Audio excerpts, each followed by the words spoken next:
Not ADHD, it's an untrained brain. If you read a book and forget it next week, you didn't learn anything. You're just wasting your time. You're trying to fill a bucket that has no use. Most people think a bad memory is permanent. That's nonsense. Your brain is like a muscle. If you don't train it, it gets flabby. Cognitive reps. The solution? Intelligence.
Magandang gabi po sa inyo lahat. Ngayon po ay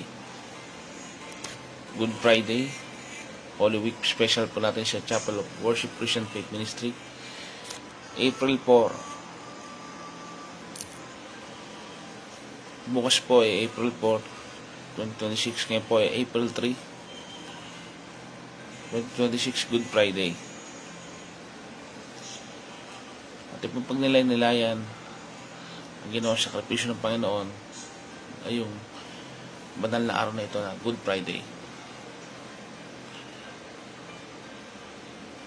Sa Pilipinas, ang sermon na ito ay nakasentro sa ginawa ng Panginoon, kung paano siya na ipako sa krus, kung paano ang buhay niya ay inalay niya sa sangkatuan.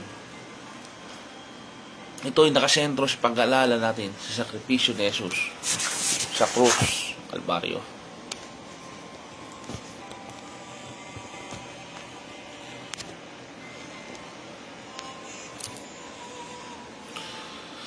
Madalas nakasentro ito sa pag-aalala natin sa sakripisyo ni Jesus, ang pagbulay-bulay natin, lalong-lalo na sa 7 palabras o pitong wika ng Panginoon, 7 last words. Sinasabi niya, madalas ang kahulugan ng sakripisyo niya, ang misyon niya sa lupa. Mga ginigilo kong tagapagsubaybay, welcome po dito sa Chapel of Worship Christian Faith Ministry. Ngayon pong araw ng Biyernes Santo, tatalakayin po natin ang patungkol sa ginawa ng Panginoon para sa atin. Unang-una muna, ang kahulugan ng tinatawag na Good Friday. Nakakalito po ba ako pag sinabing good? Ang Good Friday ay hindi nangangahulugan sa unang tingin, good ang tawag sa araw ng kamatay ni Jesus. Pero ito ay tinatawag na good dahil ito ang araw na tinubos tayo ni Jesus at ang sangkatauhan mula sa kasalanan. Ang ating mga pagdurusa dito sa mundong ito, ang ating mga pait, paghihirap na naranasan sa buhay na ito, layunin ng Panginoon na alisin ito. Layunin ng Panginoon na tayo ay hanguin mula sa kahirapan ng mundong ito, mula sa kasalanan. Ang tunay na kayamanan ay matatagpuan natin sa Panginoon Jesucristo lamang po.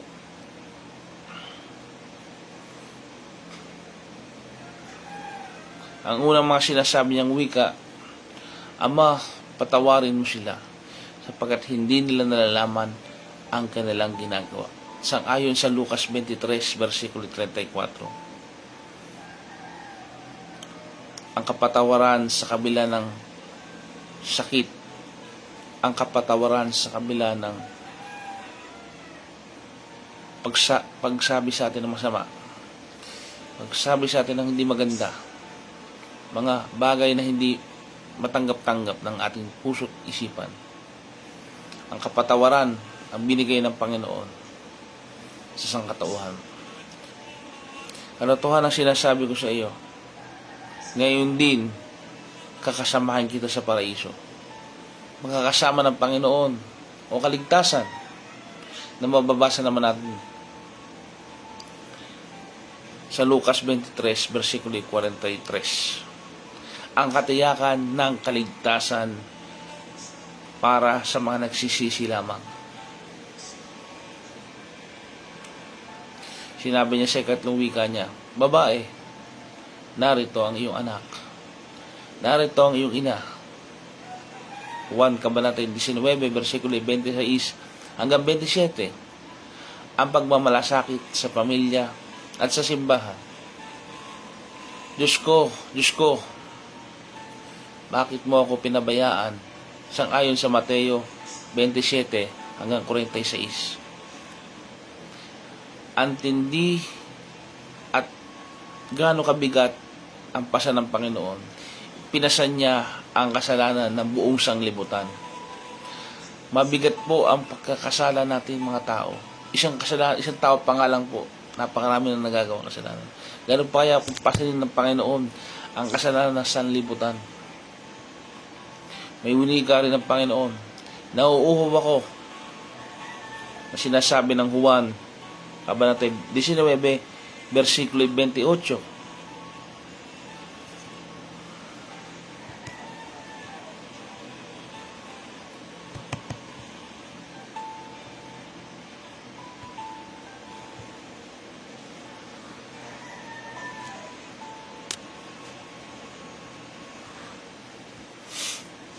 Pag nilay-nilayan ang mga sinasabi ng Panginoon sa ating buhay.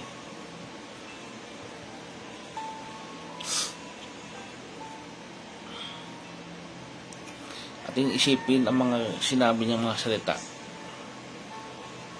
Ang panahong siya'y nagdurusa sa krus ng Kalbaryo. Sinabi niya, nauuhaw ako. 1 Kabanata 19, versikulo 28. Ang kanyang pagiging tao, naging tao ang Panginoong Hesus. Ang sinabi niyang salita ay nauuhaw para sa ating mga kaluluwa. Nauuhaw ang Panginoon sa pagsamba natin. Nauuhaw ang Panginoon sa paglapit natin sa Kanya. Sa pagbibigay natin ng debosyon. Nauuhaw ang Panginoon sa mga tunay sa Kanya. Kaya tayo mga tao, hinihintay lamang tayo ng Panginoon na lumapit sa Kanya. Hinihintay lamang tayo ng Panginoon na makipag-ugnayan muli sa Diyos. Kagaya ng Panginoong Jesucristo na naging sumpa para sa atin. Naging isang kasalanan para sa atin. Nagpalit na tayo ng kalagayan, siya ang nagdusa, tayo naman ang naging malaya. Kagaya ni Barabas, tayo pinalaya, bagamat tayo makasalanan. At isa pa sinasabi ng Panginoon, naganap na, sinasabi ng 1 Kabanata 19, versikulo 30, ang kanyang pagtatapos, ang sinabi niyang naganap niya na ang kanyang mission sa kanyang ama. At ang kanyang sinabi sa huli, Ama, sa kamay mo ay ipinagtatagubilin ko ang aking espiritu na nasusulat sa Lucas 23, versikulo 46. Ganap na pagtitiwala sa Diyos Ama.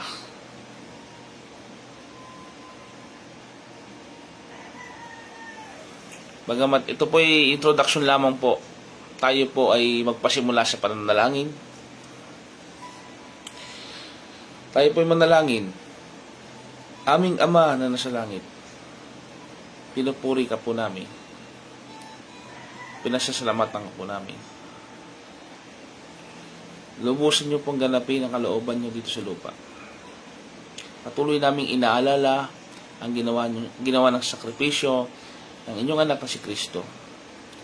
Tunay po na kayo nabubuhay magpakailanman. Tulungan niyo kaming isagawa ang inyong aral. Tulungan niyo kaming isapamuhay ito. Gamitin niyo lamang po ang aming institusyon. Gamitin niyo lamang po kaming mga tao upang maihayag ang inyong katotohanan. Muli, nagpapakumbaba kami. Tinataas namin kayo. Niluwalhati sa pangalan ni Jesus. Amen. Walain niyo po ang aming gawain ito na pinagkakahirapan namin sa inyo. Sumayin niyo ang kapurihan. Amen. Ginagawa natin itong programang ito upang marami pa pong maabot sa internet, mga giliw na taga-subaybay, upang marami pang kaluluwa ang maakay natin sa Panginoon. Itong online ministry na ito ng Chapel of Worship Christian Faith Ministry ay isa lamang sa mga ministeryo ng Panginoon sa buong mundo.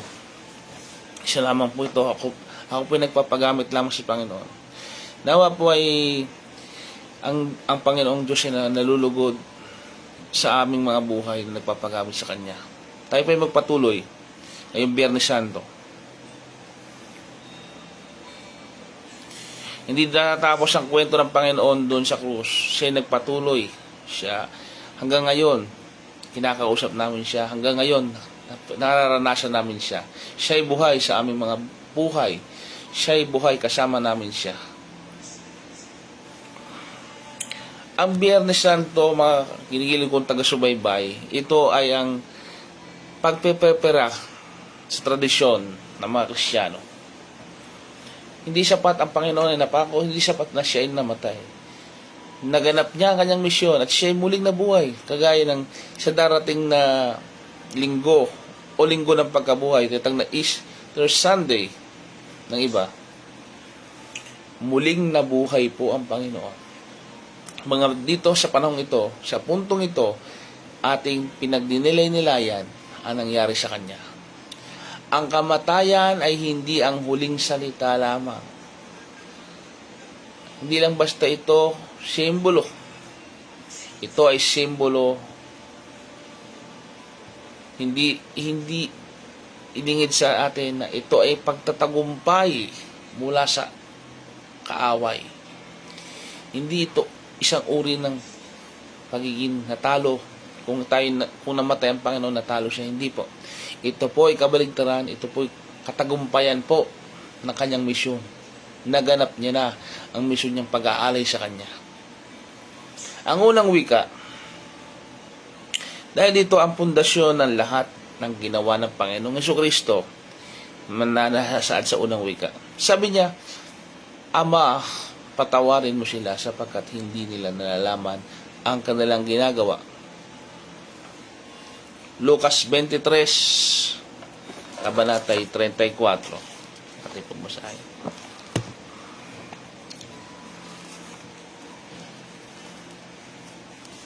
Lucas 23:34.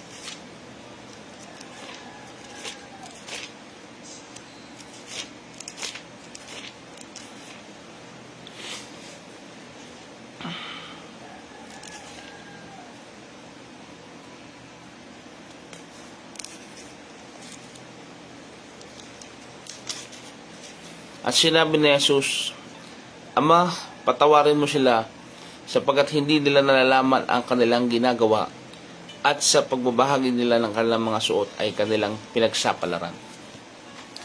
Hindi daw nila nalalaman ang kanilang ginagawa. Totoo nga ba, hindi nalalaman ng tao ang kanilang ginagawa. Ito ang unang salita, binigkas na Jesus. Habang siya ay nakapako sa krus ng Kalbaryo, habang nakalagay sa kanyang ulunan, ito ang hari ng mga Hudyo sa iba-ibang wika. Habang siya nahubad, habang siya nakapako, habang siya pinahihiya doon sa krus.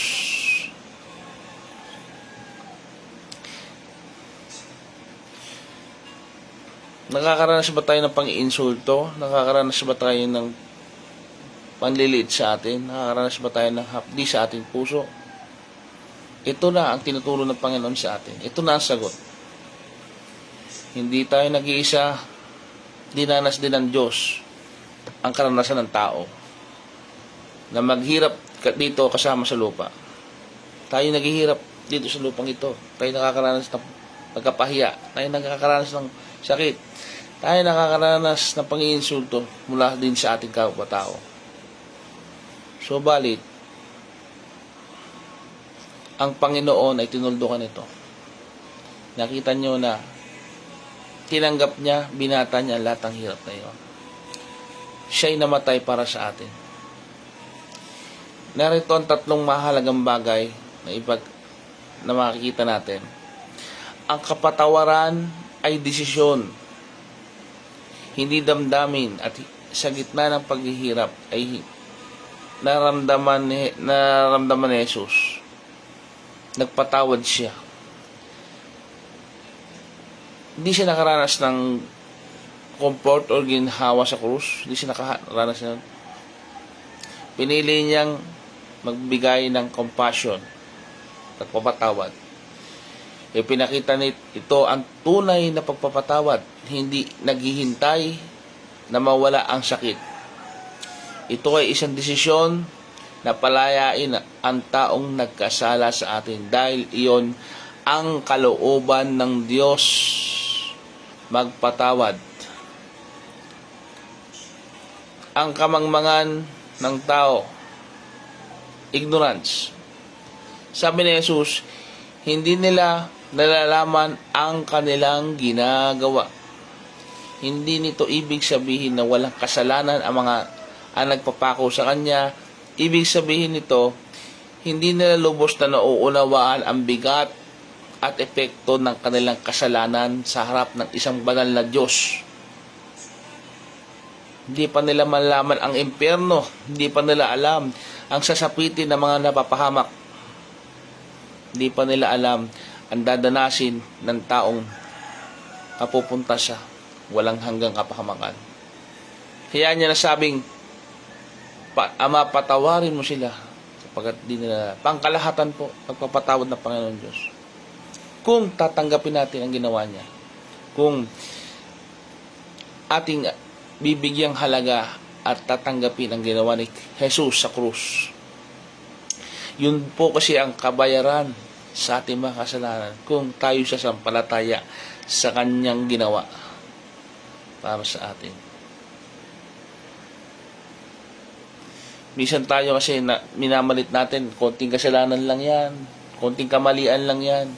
Ngunit, ang kabayaran po ng kasalanan natin ay walang hanggan. Yung walang hanggang kapahamakan. Ang binayaran po ni Kristo, hindi po mura ang ginawa. Buhay niya, ang inalay niya. Sa biyaya ng Diyos, tayo'y naligtas. Higit pa sa buhay natin, sapagkat tayo makasalanan, siya'y banal. Buhay ng banal na tao at buhay ng anak ng Diyos. Walang iba kundi si Kristo. Ikatlo, si Jesus ay bilang isang tagapamagitan, intercessor. Kahit siya ay biktima, sabihin natin, hindi naman dapat siya makulong doon. Hindi naman dapat siya pahirapan doon. Siya ang nagbigay sa atin ng paraan upang maintindihan natin na kailangan ibigin mo ang iyong kaaway. She walked the talk. Yung sinabi niyang, ibigin mo ang iyong kaaway. Yung sinabi niyang, yung turo niya na ipanalangin ang nagsisiusig sa inyo. Ginawa niya po yun. Ginawa niya po yun. Hindi lang basta siya nagtuturo, ginawa niya po ang kanyang tinuturo. Pinakita niya na hindi lang siya Diyos, siya din ay isang taong masunurin. Taong masunurin si Ama hanggang kamatayan. At totoo sa kanyang mga tinuturo. Ito ang pinakamataas na anyo ng pag-ibig. Magmahal ng walang kondisyon. Magmahal ng walang kapalit. Ang hilingin ng kabutihan para sa gumawa sa iyo ng masama. Huwag tayo mag-expect na kapag may masamang tao, ay kabutihan ang ibibigay sa atin. Huwag nating asahan ang pagbalik ng kabutihan. Subalit, kahit kasamaan pa ang inano sa atin, ang tinuturo ng Panginoon bilang mga Kristiyano, huwag gumanti ng masama sa masama. Gantihan ng kabutihan ang kasamaan. Tinuruan tayo ng Panginoon ng ating pagiging isang tunay na tagasunod, na tayo din ay napapakong kasama niya. Tayo patay na sa mundong ito. Hindi na tayo dapat nabubuhay dito. Ang simbolo ng krus na paghihirap, ang simbolo ng Kalbaryo na dinanas niya.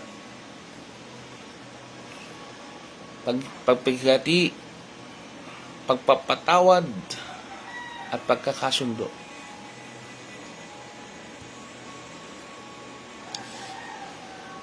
Sino ba sa atin ngayong mga oras na ito ang may mga taong hindi niya mapatawad o kahirap namang patawarin? Sino kaya sa isip natin? Kaya mo ba sabihin, ipapanalangin kita ka sa taong yun? Kaya mo ba sabihin sa Panginoon, napatawarin sila, mo Panginoong Hesus sila sapagkat hindi nila nalalaman ang kanilang ginagawa? Sa mga taong nanakit sa atin, masasabi mo bang pinapatawad ka ng Panginoong Hesus? Nasa sa atin po yan. Subalit, ang kalooban ng Diyos, magpatawad tayo sa mga nanakit sa atin. Ikalawa, pagtuunan naman natin ng pansin ang ikalawang wika na puno ng pag-asa para sa lahat.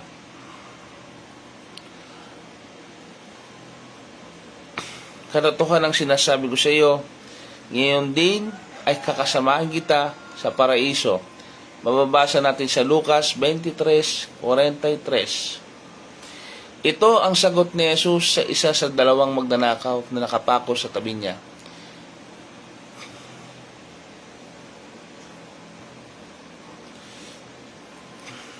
Mababasa natin sa Lucas 23:43.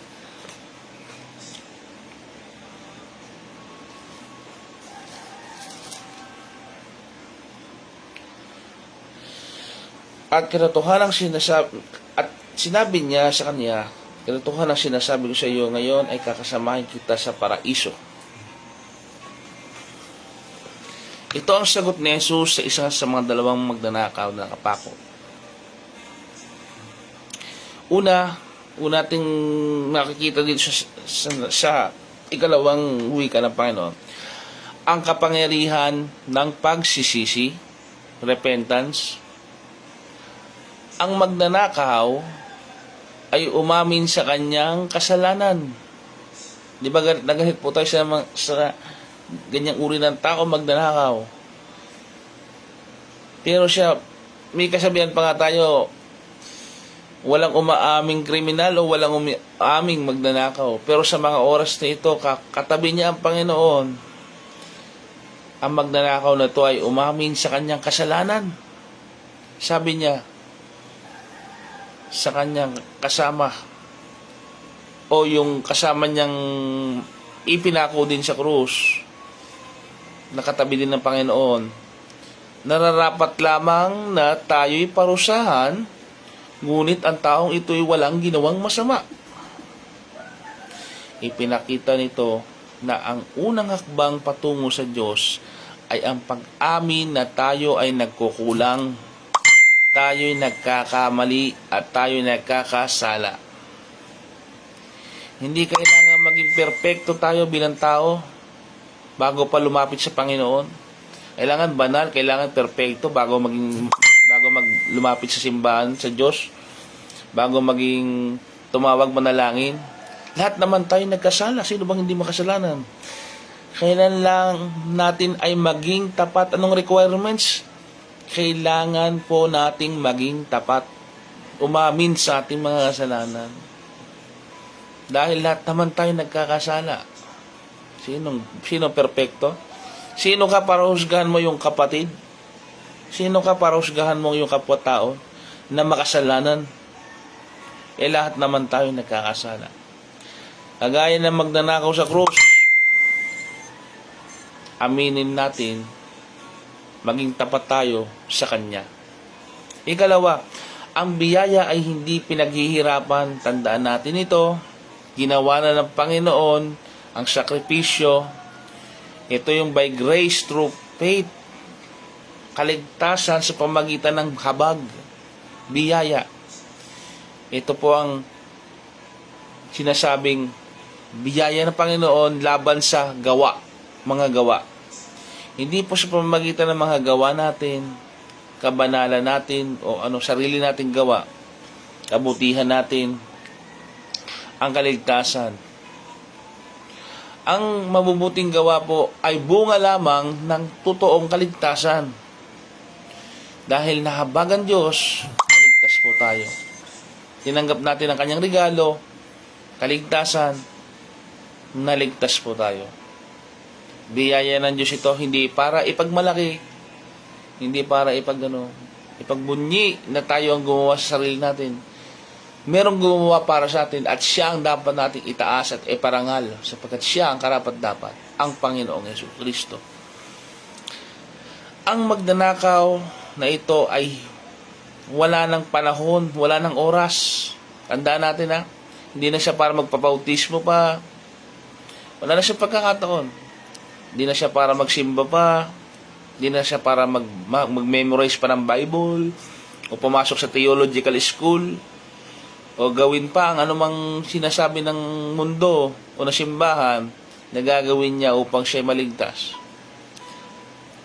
Ang kinakailangan lang dito ay ang totoong puso. Hindi kinakailangan ng napakaraming mabuting gawa. Oo, napaka-importante ang mabuting gawa sa mga naliligtas. Dahil yan po ang ebidensya na tayo nga po ay naligtas na. Hindi po yung baligtad na nauuna yung mabuting gawa. Tayo naligtas sa grasya, ngayon po, yung bunga po nito ay mabubuting gawa. Yung pagkakawang gawa po na totoo, nanggagaling sa Diyos, hindi tayo nagsisimba dahil kailangan, kundi dahil mahal natin ang Panginoong Diyos. Dahil may namatay para sa atin, tayo naman ngayon ay nabubuhay sa mundong ito para sa Kanya. Habang tayo nabubuhay, ipaglilingkod natin ito sa Panginoon. Niligtas tayo ng Diyos, ni Jesucristo, mula sa ating mga kasalanan. Ang biyaya ng Panginoon sa atin, ano ito? Kaligtasan, regalo ng buhay na walang hanggan. Hindi ito premyo para sa ating mabubuting gawa, tandaan natin. Ito ay regalo ng Diyos para sa atin. Ano ang pangako ng Diyos?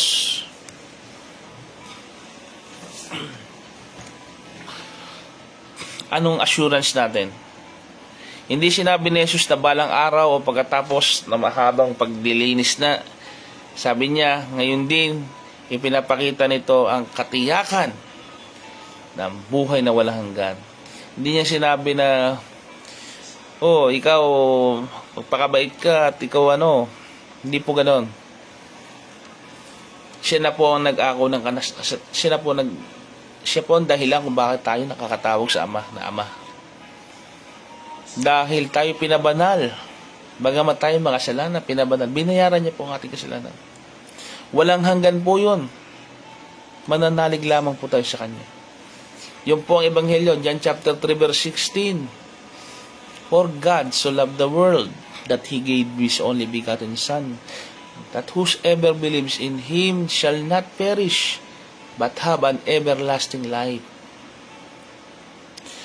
Sa oras ng kamatayan, ang takot ay napapalitan ng kapayapaan. Daan natin yan ang kamatayan hindi po yun ang katapusan.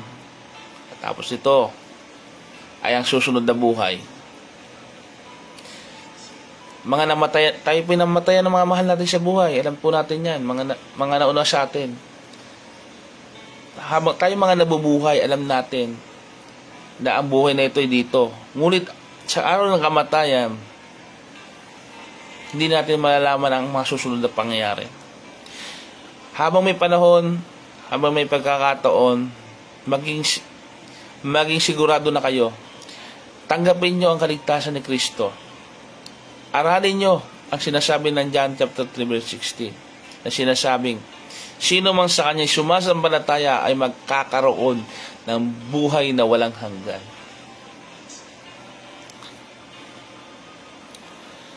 Sa oras na ito, iniisip natin ang ginagawa ng Panginoon sa atin. Ano ang hamon sa ating mga nakikinig diyan? Mga taga-subaybay.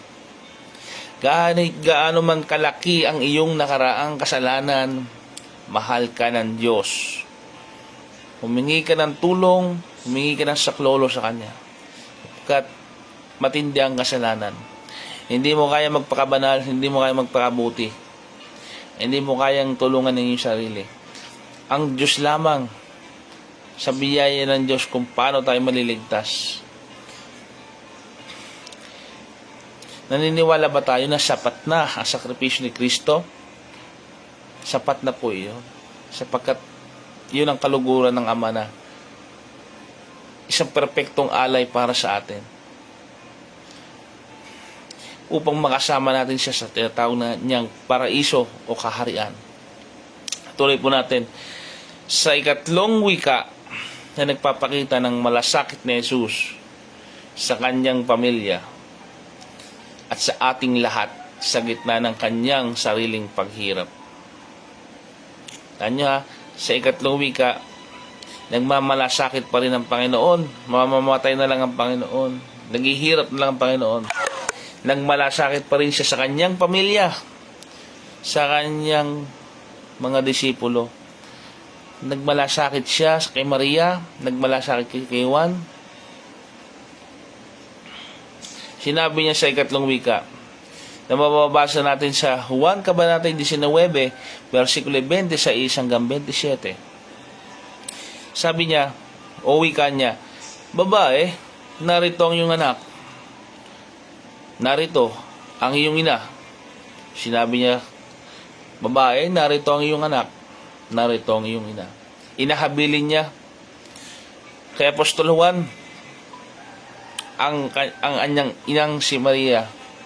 At sinabi niya kay Maria, ito ang iyong anak. Maliwanag po na ang pagiging isang pamilya ay wala sa dugo. Wala ito sa tinatawag nating biological birth lamang, kundi ito ay isang relasyon na nanggagaling mula sa Diyos.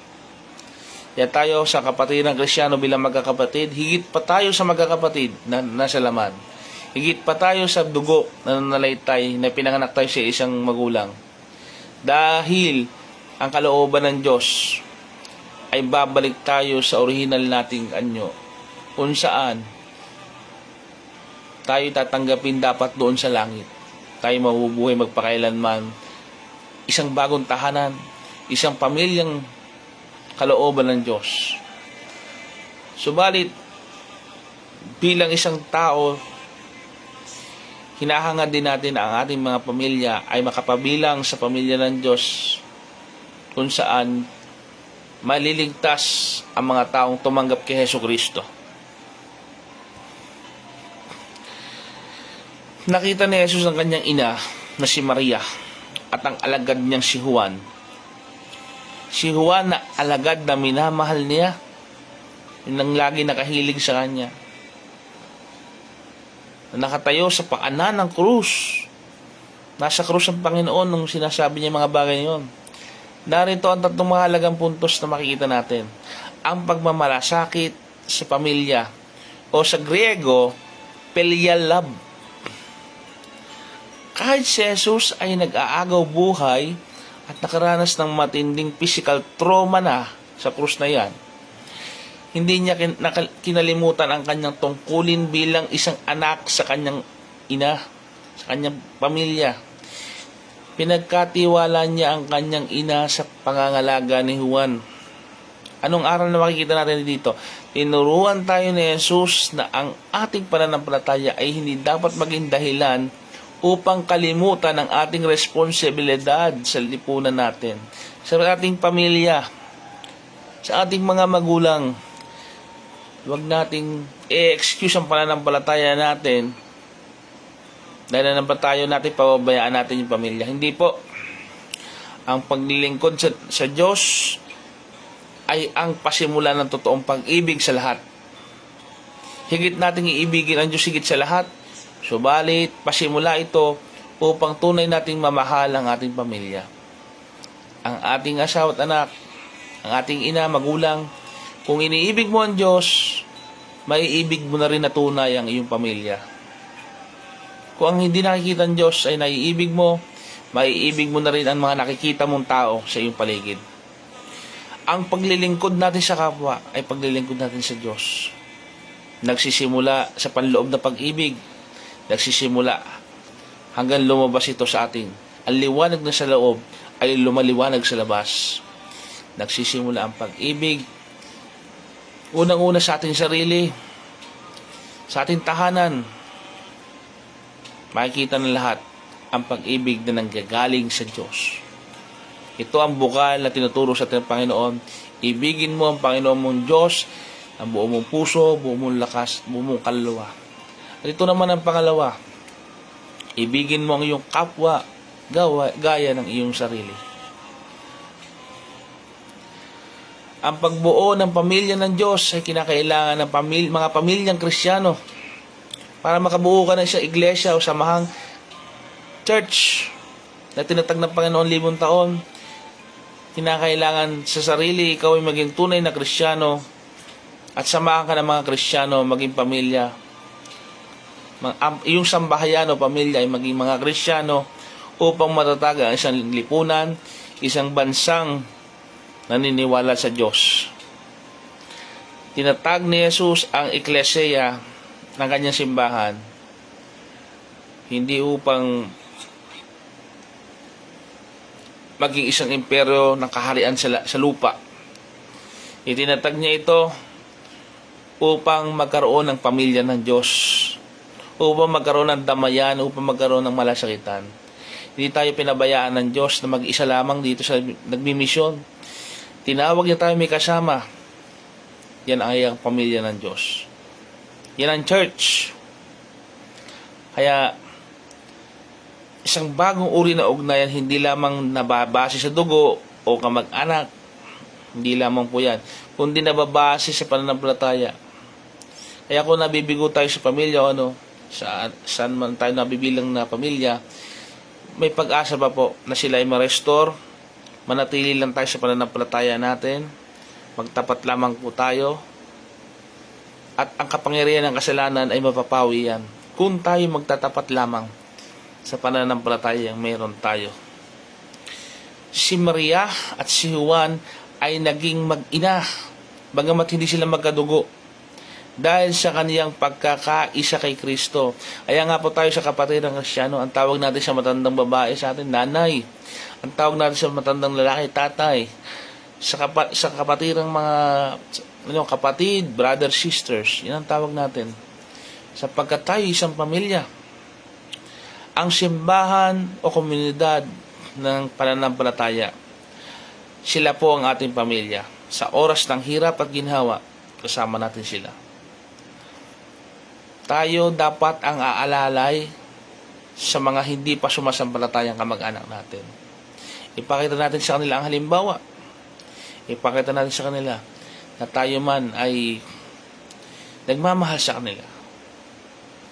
Dapat ang pag-aalaga natin sa kanila, ang pagbabantay natin sa kanila ay totoo. Tayo dapat ay nagkakaisa.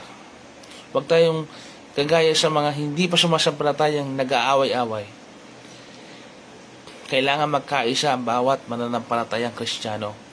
Ano ang sakripisyo ng isang ina? Tandaan natin si Maria, mula nang ipinanganak niya si Jesus hanggang sa mamamatay na lamang siya sa krus, nandun siya. From womb to tomb. Ganun po ang ginawang sakripisyo ni Maria. Ang kaya nga tawag natin sa kanya, Mother Mary, Inang Maria.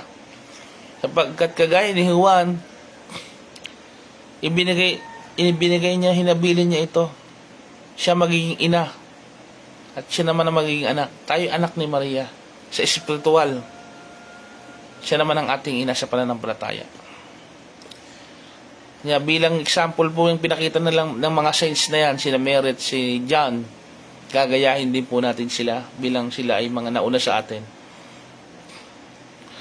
Si Maria, habang pinapanood niya ang kanyang anak, ito ang katuparan ng hula ni Simeon na isang balarang. Ngunit sa kabila ng yung hula ng Panginoon kay Simeon Pedro na yung mga naganap na propesya mula sa Lumang Tipan, kung nababasa po natin Lumang Tipan, Lahat po yun, ginawa po yun sa New Testament, sa panahon ni Kristo. Natupad po yung kasaysayan sa New Testament, sa mga hula ng mga propeta sa panahon ni Kristo. Kagaya ng sinabi ko po ng una, hindi pa na itatatag ang pundasyon ng mundo, wala pang mga tao, na nasa plano na ng Diyos ang pagliligtas niya sa sangkatauhan at nasa katuparan nito sa pamamagitan ng kanyang anak na si Jesucristo. Sa kabila ng ating panahon ngayon, nararanasan natin ngayon, tapat ang Panginoon sa atin sa krus. Ang aral dito ay pansinin natin, ang pagsunod natin sa Diyos ay may kasamang sakripisyo. Sa gitna ng problema, pagungulila natin, kasama natin ang Panginoon. Ibigay natin sa Diyos ang ating buhay, sapagkat kagaya ng mga alagad, binigay nila ang kanilang buhay. Sumunod tayo sa Panginoon. Ang Panginoon Diyos ay hindi tayo pababayaan. Nabasa naman po natin na binigay niya si Juan, si Maria, binigay niya ng anak. Tulad ni Juan, hindi lamang tayo naging tagasunod, tagagawa din po tayo ng kalooban ng Diyos. Kamusta po ba tayo sa ating pakikitungo sa magulang natin? Mga magulang, kamusta po ba tayo sa pakikitungo natin sa ating mga anak? Maayos po ba ang pakikitungo natin sa lahat ng tao? Ay papakita mo ba ang pagmamahal ni Kristo sa loob ng inyong bahay? Sa ating pamamahay, nakikita po ba? Sino ang mga Juan? Sino ang mga Maria sa ating mga buhay? Kailangan nating magmalasakit, kailangan nating magkalinga upang sa gayon matupad sa atin ang pag-ibig ng isang pamilya ng Diyos. Ikaapat, ituloy natin ang pitong wika ng Jesus. Sa ikaapat, ito po yung pinakamabigat at pinakamalalim na sandali ng paghihirap ni Jesus. Dito natin makikita ang tunay na halaga ng ating kaligtasan. Hindi po basta tayo naligtas, nagsakripisyo po sa atin. Ang ikaapat na wika, sinabi niya sa kanyang wika, Eli, Eli, lama sabakatani. O sa wikang Tagalog, Diyos ko, bakit mo ko pinabayaan? Nababasa natin sa Mateo 27, versikulo 46. Ito ang tanging pagkakataon na hindi tinawag ni Jesus ang Diyos na Ama. Hindi tinawag ng Panginoong Jesus na Ama ang Diyos, kundi sa paraang Diyos ko. Napansin po ba natin na hindi tinawag ng Diyos na Ama, Ama, bakit mo ako piminan? At tinawag niya sa kanyang Ama sa langit, hindi Ama, kundi Diyos ko, Diyos ko. Sa madaling salita, parang kawalan ng pananampalataya, kawalan ng relasyon, na wala po ugnayan ng Panginoon, ang relasyon ng Panginoon sa kanyang amang nasa langit. Naputol po ito. Bakit? Nasusulat sa sulat ng mga propeta kung ano mangyayari sa Panginoon. Naging sumpa ang Panginoon para sa atin. Naging kasalanan ng Panginoon. Hindi siya nagkasala, bagamat itinuring siya ng Diyos na makasalanan. Ang taong si Kristo na hindi kailanman nagkasala ay tinuring na sumpa. Kabayaran ito ng ating mga kasalanan. Narito ang tatlong mahalagang bagay na pagnilay-nilayan natin. Ang bigat ng ating kasalanan, sa sandaling ito, isipin natin, yung mga ginawa nating kasalanan, hindi basta-basta madali ito. Buong sanglibutan, mangyayari at hindi pa nangyayari, inako ng Panginoon. Nakaraan, kasalukuyan, at sa hinaharap, binuhat ng Panginoon. Binuhat niya ang bigat ng lahat ng yan para sa atin. Yung mga gagawing pagkasalanan, inari ng Panginoon. Si Jesus ang dahilan kung bakit tayo nakakatawag ngayong Ama sa Diyos. Dahil ang Diyos ay banal, hindi siya maaaring makisama sa kasalanan. Naging kasalanan ng Panginoon dahil sa atin. Tandaan po natin kung bakit nabanggit ng Panginoon, Diyos ko, bakit niyo ako pinabayaan? Upang bayaran ng ating parusa, kailangan maranasan ni Jesus ang ganap na pagkahiwalay sa presensya ng Ama, na walang po siya na ugnayan sa Panginoong Diyos Ama. Anong makikita natin leksyon? Ang sakit na ramdaman ni Jesus ay hindi lamang pisikal na sakit. Ito po ay espiritual na kawalan ng pananampalataya. Nawalan siya ng ugnayan. Ito sa makatuwid ang karanasang impyerno, mga kapatid, na huwag naman sana nating danasin. Ito yung agony, ito yung sacrifice. Naranasan ng Panginoon Diyos ang impyerno na hindi dapat mararanasan niya. Siya mismo ay nakaranas ng impyerno na dapat sana tayo po ang dadanas. Na sana po tayo po ang dadanas. Ang katapatan sa kasulatan na sinasabi, ang mga salitang ito ay hango sa Awit 22, versikulo 1. Babasahin nga natin yung Awit 22.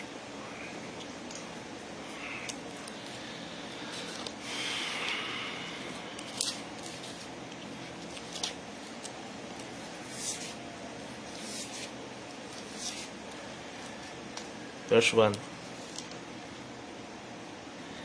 Diyos ko, bakit ako pinabayaan? Bakit ka napakalayo sa akin? Pagtulong sa akin at sa salita ng aking pagangal.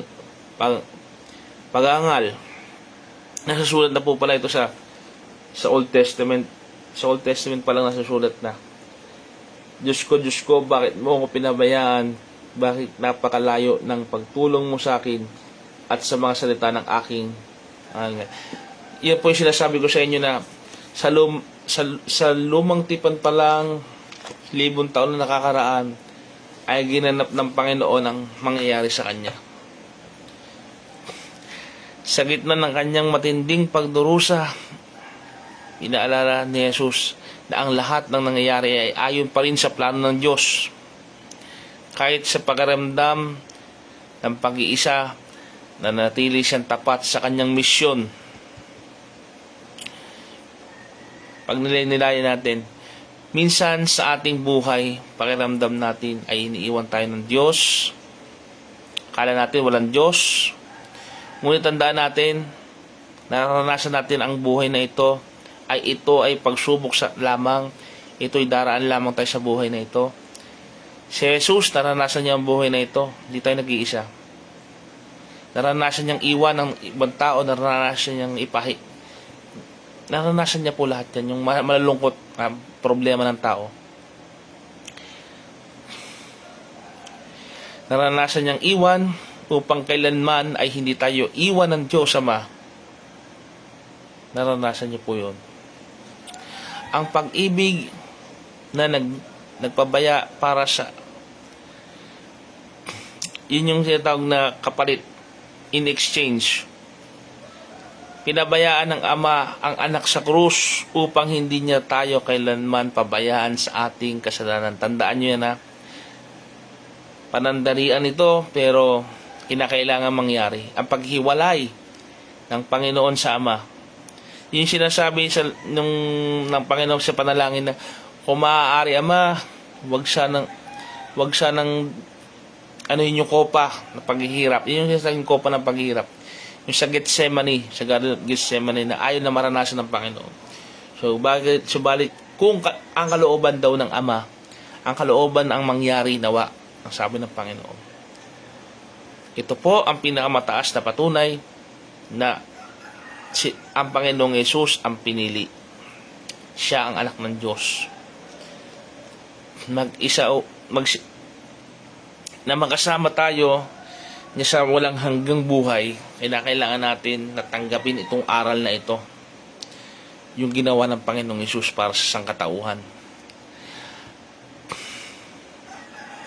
Gaano kalaki ang ginawang sakripisyo ng Panginoon sa atin, mga tagapakinig, mga taga-subaybay, naranasan ba natin yung pag-ibig ng Diyos sa atin? Hindi malayo ang Diyos. Kung nararamdaman mong malayo ang Diyos, tandaan mo, nauna sa atin ang Panginoong Yesus, dumanas siya ng matinding kadiliman. Naranasan niya rin po yung bagay yan. Dahil po sa kasalanan. Ganyan po kabigat ang kasalanan. Nagpapalayo sa atin sa Diyos Ama. Ganon ba natin pinabayaan ang buhay natin ito na malayo sa Diyos? Tayo ang dahilan. Yung kasalanan natin yan ang nagpapalayo sa Ama. Yung kalayaang ito na tinatamasa natin ngayon sa pananampalataya ay binayaran na ng Panginoon sa pamagitan ng paghiwalay niya sa kanyang Ama. Tandaan natin, yung po ang pinakamabigat na sakripisyo, higit pa sa mga hampas-hampas sa kanya, higit pa sa physical trauma ng kanyang katawan at emotion, ang paghiwalay niya sa Ama. Tandaan po natin yun. Ang ikalimang wika ng Panginoon, ang pinakamaikli, nauuhaw ako. Sinabi niya, nauuhaw ako.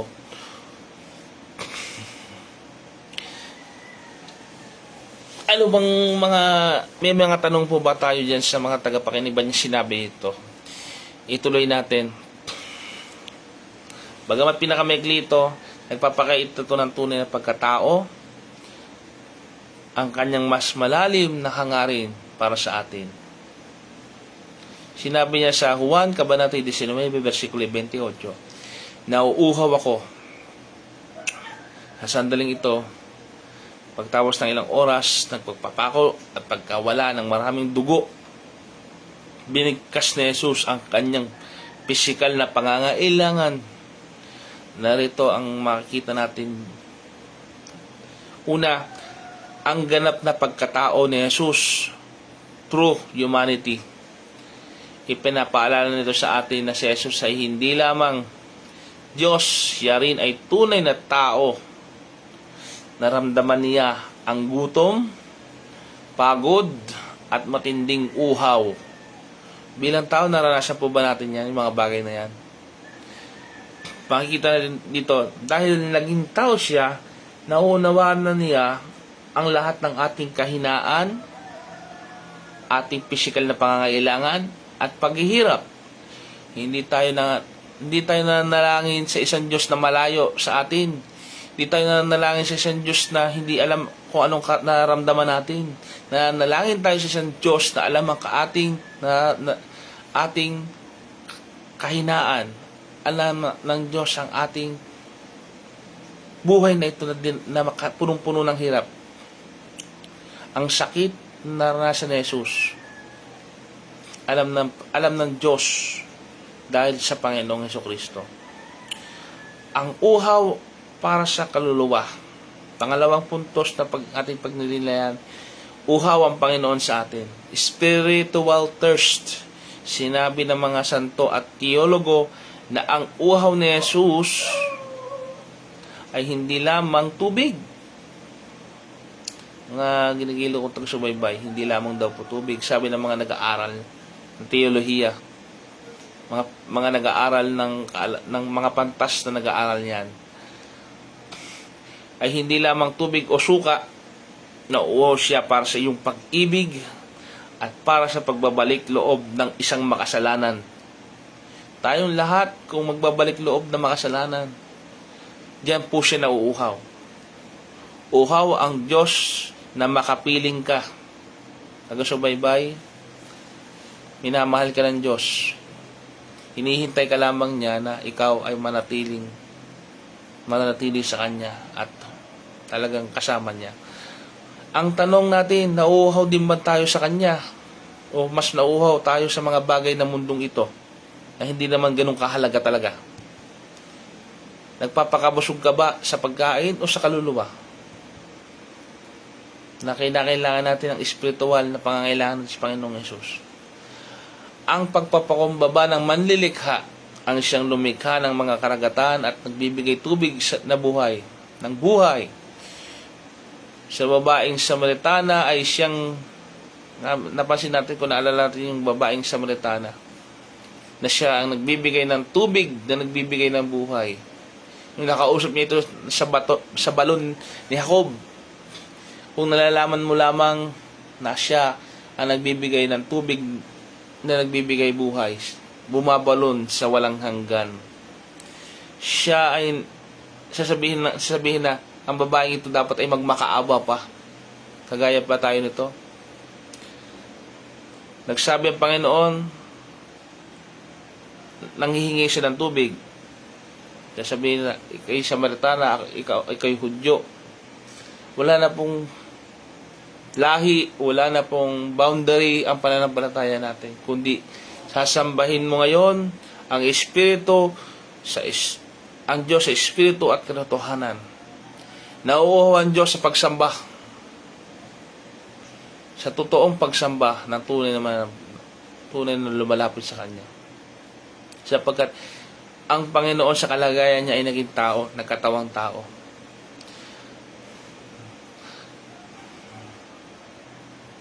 Ganyan siya nagpakababa para sa atin. Hinayaan niyang mauhaw siya upang hindi tayo muling mauhaw pa sa espiritual na aspeto ng ating buhay.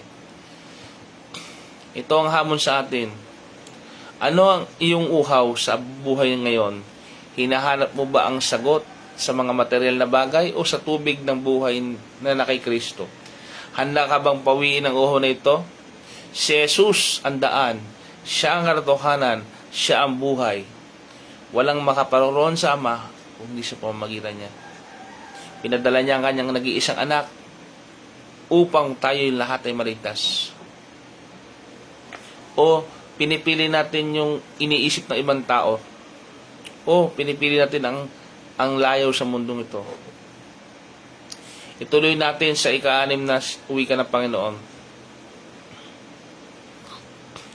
Ang hudyat ng kanyang ganap na katagumpayan, ang pinakamahalagang salita ng kaligtasan. Sinabi niya, tatalastay, naganap na. O sa ibang consummatus. It's consummated sa English.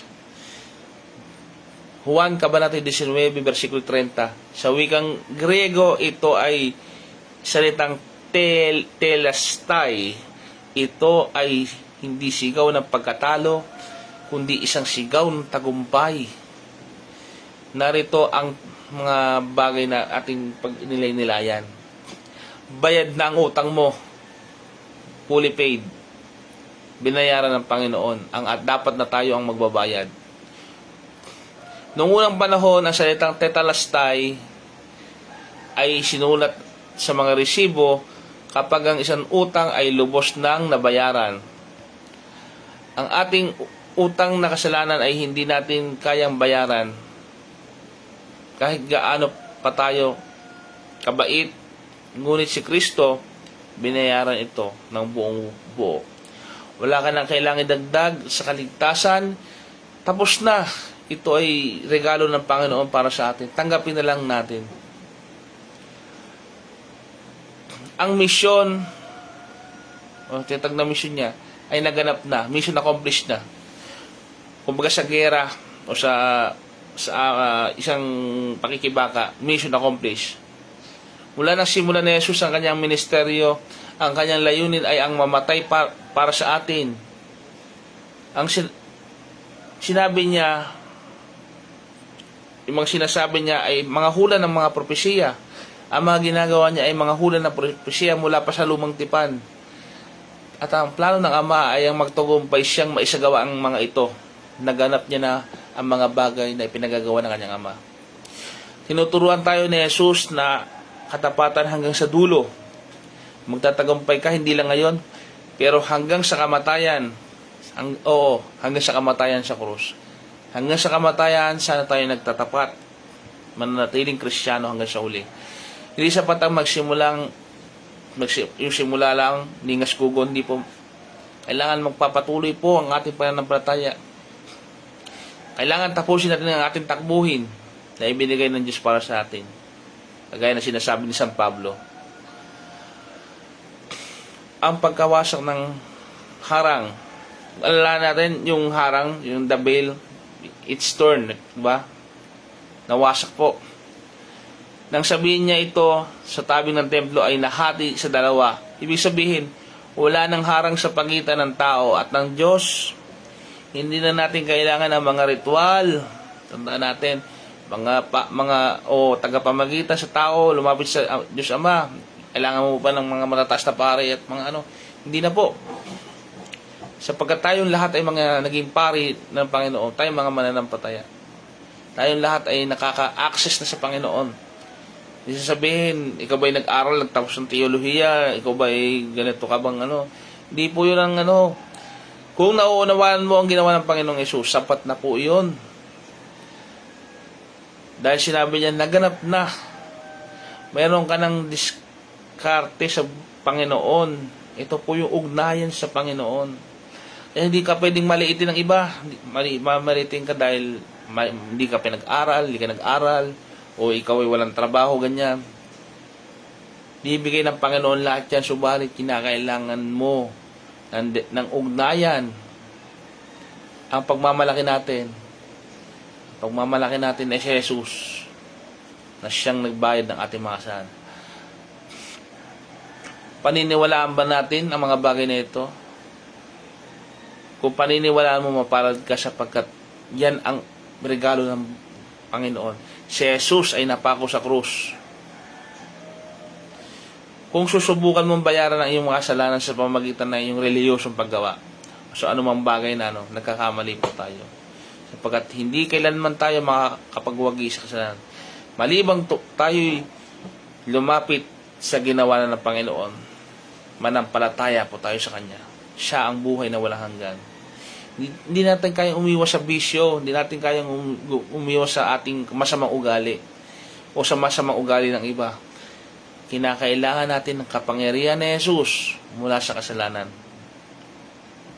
Handa ka bang tapusin na yung nakaraan nating mga pagkakamali na yan, yung mga masama nating ginawa nung nakaraan? Ibigay natin ang buhay natin sa Panginoong Yesus. Panghawakan natin sa pananampalataya ang ginawa ni Jesus. Sa ikapatong wika ng Panginoon, sinabi niya, Ama, sa kamay mo ay pinagtatagubilin ko ang aking espiritu. Sinabi niya, itinatagubilin niya. Nagpapakita ng ganap na kapayapaan at pagtitiwala kay Jesus, ni Jesus sa kanyang Ama. Ang ikapitong wika, Ama, sa kamay mo ay pinagtatagubilin ko ang aking espiritu, na mababasa natin sa Lucas, Kabanata 23, versikulo 46. Matapos ang hirap, uhaw at ang sakit, bumalik si Jesus sa pagtawag sa Diyos ng bilang Ama. Ama, ito ang kanyang huling hininga bago siya nalagutan ng buhay. Narito ang tatlong bagay na pag-iisipin natin. Una, ang panalangin ng ganap ng pagtitiwala o total surrender. Kung nanalangin ka, totally surrender.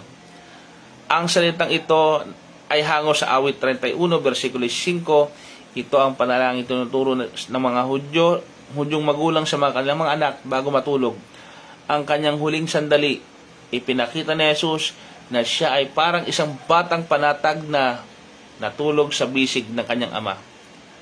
Ang tunay na pananampalataya ay ang paglalagay ng ating buhay, ang ating bukas, ang ating pamilya, at ang ating kinabukasan sa kamay ng Diyos. Kapag tayo nananalangin, ipinagkakatiwala natin sa Diyos ang lahat-lahat.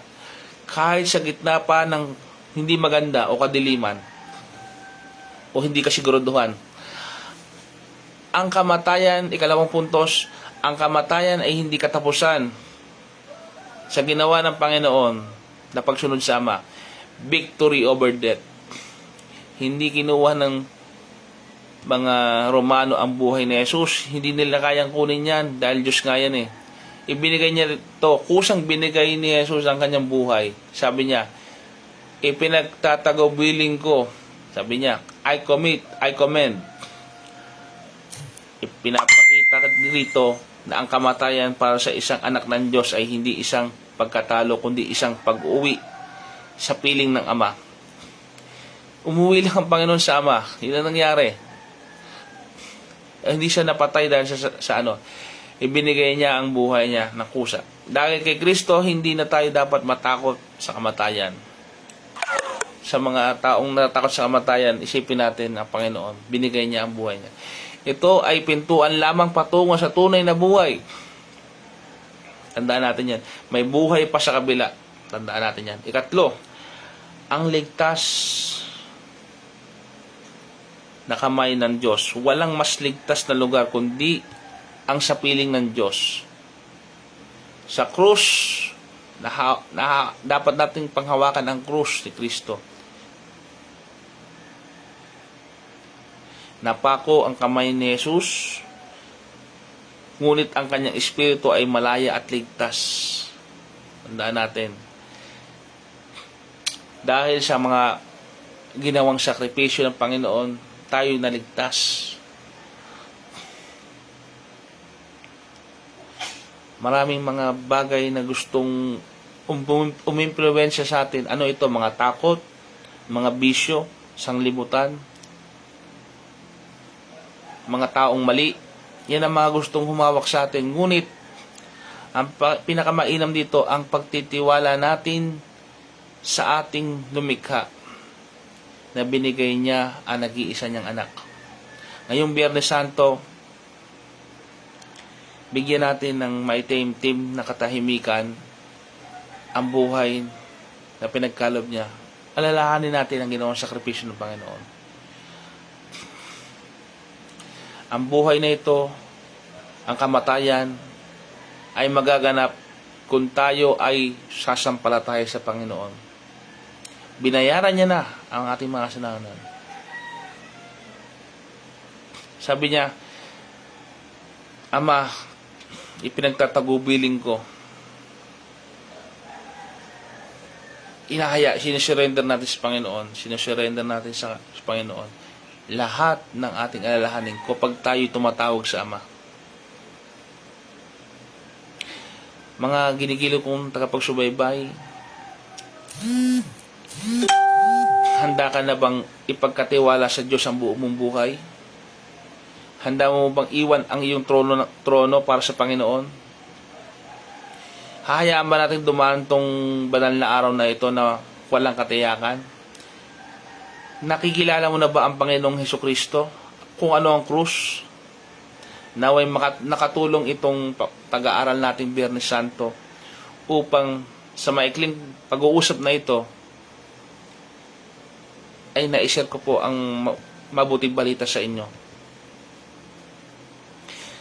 Sa ating pagtatapos, ako'y nagpapasalamat sa Panginoong Diyos. At dahil sa programang ito na i-share ko po ang magandang balitang ito sa lahat. Kayo po manalangin.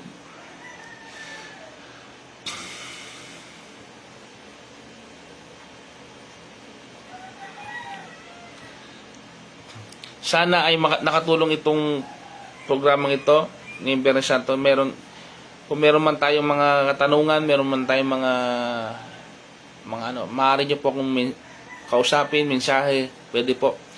Nang sa gayon, hindi naman po na masasayang ito kung hindi nyo manatanggap ang kaligtasan ng buhay na walang hanggan.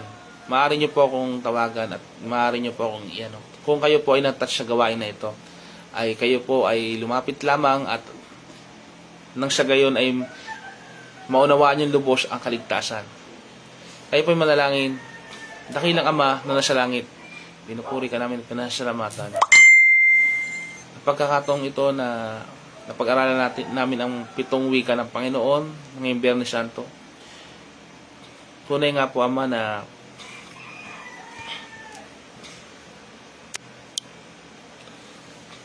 kayo po ang lahat-lahat sa amin.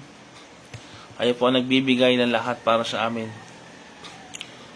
Tulungan niyo po kami na maunawaan ang sakripisyong ginawa niyo para sa amin.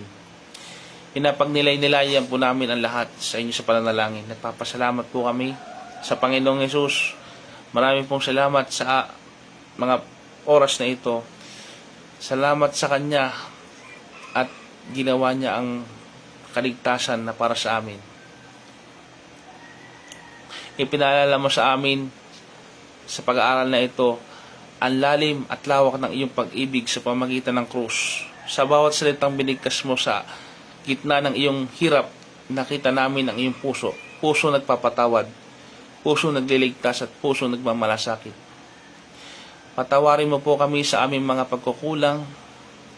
Salamat dahil sa iyong pagsigaw na naganap na. Tinapos mo na ang kapangyarihan ng kasalanan sa aming buhay. Malaya na kami dahil sa iyong sakripisyo. Ngayon pong mga banal na araw na sa tradisyon, nais naming ngayong Biyernes Santo, nais naming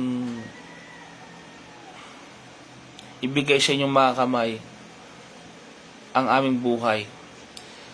Tulungan nyo kaming ipagpasa Diyos ang aming mga takot, ang aming mga problema, at ang aming kinabukasan. Tulungan mo kaming mamuhay ng may pag-asa habang hinihintay namin ang inyong muling pagkabuhay na nangyari po 2,000 taon na nakakaraan at mangyayari pa ang yung muling pagbabalik. Tunay nga po na kayo'y nabubuhay sa amin magpakailanman. Yakapin niyo po ang bawat isa sa kapayapaan. Ito ang aming dalangin sa pangalan ni Jesus. Amen.